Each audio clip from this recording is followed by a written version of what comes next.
Teater merupakan karya seni yang memiliki pesan moral di dalamnya.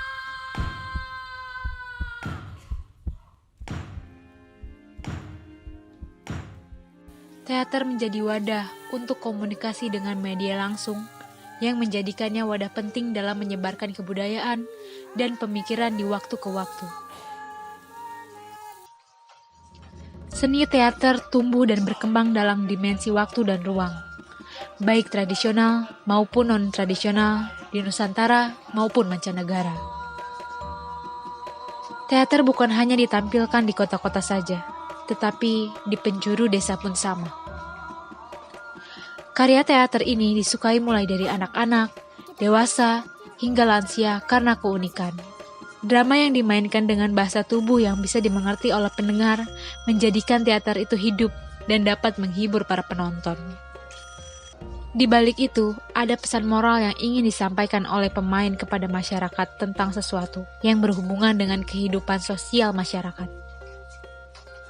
Kehidupan ini berisi menyangkut seluruh perilaku sosial yang berlaku pada kelompok masyarakat tertentu, seperti kehidupan moral, agama, kehidupan politik, dan kehidupan ekonomi.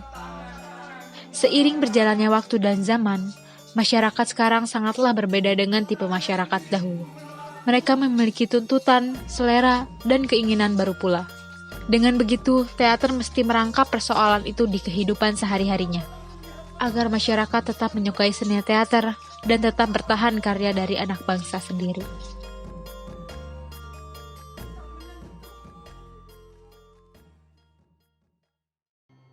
Teater muncul pada abad ke-6 sebelum Masehi dari Yunani kuno, dengan sebutan theatron, yang artinya drama. Teater dulu digunakan mereka untuk melakukan upacara keagamaan dalam bentuk pemujaan kepada dewa anggur dan kesuburan, yang bernama Dionysus. Pada zaman Yunani kuno itu juga, biasanya teater dipentaskan di gedung bernama theatron. Theatron merupakan bangunan khusus untuk pertunjukan drama. Terbuka tanpa atap, dibangun bertingkat dan di lereng-lereng gunung. Dalam perkembangannya, secara luas teater diartikan sebagai segala hal yang dipertunjukkan di depan orang banyak. Perkembangan teater Indonesia. Yang pertama, seni teater tradisional. Teater ini berasal dari daerah Nusantara, biasanya menceritakan tentang daerah masing-masing dan ciri khasnya. Hasil karyanya seperti Lenong dari DKI Jakarta, Ludruk dari Jawa Timur, dan Wayang Kulit dari Jawa Tengah. Yang kedua, teater transisi atau modern. Sudah memiliki pengaruh barat, isi cerita tidak sepenuhnya tentang adat istiadat. Teater ini belum dikenal istilah teater, melainkan sandiwara. Cerita diambil dari Eropa seperti Snow White, diiringi lagu Melayu, Mars, walsa, polka, dan lagu dansa populer. Biasanya juga disajikan lelucon, nyanyian untuk mengisi waktu luang antara dua babak. Pakaian mewah dan gemerlap, dekorasi warna-warni, terdapat gambar-gambar sesuai cerita yang dibawakan. Merupakan kesenian modern di kehidupan tradisional. Karyanya seperti komedi Istanbul, dikenal sebagai komedi bangsawan. Yang ketiga, seni teater periode 1920-an. Teater ini awal berkembangnya drama-drama penjaga baru, ditulis berdasarkan dengan keadaan penjajahan saat itu. Teks naskah ini berbentuk dialog antar tokoh dengan bahasa Indonesia dan sajak. Tokohnya merupakan Rustam Effendi, karyanya seperti Bebasari Dardanella. Yang keempat, seni teater periode 1930-an. Teater ini menganut tema mengenai perjuangan. Terdapat tambahan warna dengan sentuhan kerajaan dan kisah mistis. Tokohnya seperti Insinyur Soekarno. Karyanya Dr. Setan, Krikut Bikutbi, dan Rainbow tahun 1927. Yang kelima, seni teater periode 1940-an. Teater ini berkembang di masa penjajahan Jepang sebagai bentuk dukungan terhadap pemerintahan totaliter Jepang. Meskipun demikian, ide kreatif muncul dari Kamajaya dan Anjar Asmara yang menginisiasi Badan Pusat Kesenian Indonesia. Yang keenam, seni teater periode 1950-an. Teater ini berkembang di awal kemerdekaan. Isinya merupakan kisah-kisah perenungan atas jasa pahlawan yang gugur memperjuangkan kemerdekaan. Karyanya seperti Awal dan Mira pada tahun 1952, Sayang Ada Orang Lain pada tahun 1953 oleh Utui Tatang Sotani. Hanya satu kali oleh John Galsworthy pada tahun 1956.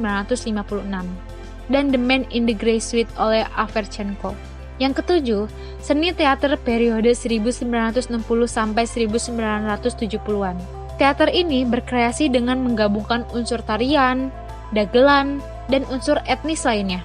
Karyanya seperti Paman Fanya oleh Anton Chekhov, Biduan Botak dan Badak-Badak oleh Ionesco di tahun 1960, Pangeran Gesang Ulun oleh Saini di tahun 1961, teater teror, dan teater koma. Yang kedelapan, seni teater periode 1980 sampai 1990-an. Perkembangan teater Indonesia pada periode ini mulai mendapatkan perhatian khusus dengan didirikannya lembaga teater. Dengan adanya lembaga teater tersebut, lahirlah beragam festival teater seperti Festival Teater Jakarta, Festival Seni Pertunjukan Rakyat di Yogyakarta, Teater Gapit di Solo, Teater Bel di Bandung, dan lainnya. Yang terakhir, seni teater kontemporer Indonesia. Teater kontemporer Indonesia menunjukkan perkembangan dunia teater dengan adanya sentuhan gaya baru. Beberapa seniman menggabungkan unsur teater konvensional dengan teater eksperimental dengan jangkauan ekspresi yang lebih luas. Unsur-unsur yang terdapat dalam teater. Yang pertama, unsur internal. Unsur internal dibagi menjadi yang pertama lakon dan naskah. Lakon adalah peristiwa yang disampaikan dengan tindak tanduk melalui benda perantara hidup seperti manusia, atau suatu benda seperti boneka atau wayang sebagai pemain. Lakon atau cerita dapat disampaikan berupa naskah atau skenario. Yang kedua, pemeran, aktor, atau artis adalah orang yang memainkan peran tertentu dalam suatu aksi panggung. Pemeran adalah orang yang secara khusus melakukan sandiwara atau berpura-pura memerankan suatu tokoh sehingga tampak seperti tokoh sungguhan. Yang ketiga, sutradara. Sutradara adalah seorang yang memberi pengarahan dan tanggung jawab atas masalah aktris dan teknis dalam pementasan drama, pembuatan film, dan sebagainya. Yang keempat, pentas atau panggung. Pentas atau panggung adalah podium agak tinggi untuk mempertunjukkan tempat pemain sandiwara, teater, dan sebagainya. Yang terakhir adalah kostum. Kostum adalah pakaian para pemain drama yang dikenakan pada saat memerankan tokoh cerita di panggung. Kostum merupakan gaya pakaian yang dikenakan untuk menampilkan si pengguna sebagai suatu karakter. Kostum membuat seorang aktor bisa kelihatan membawa wataknya.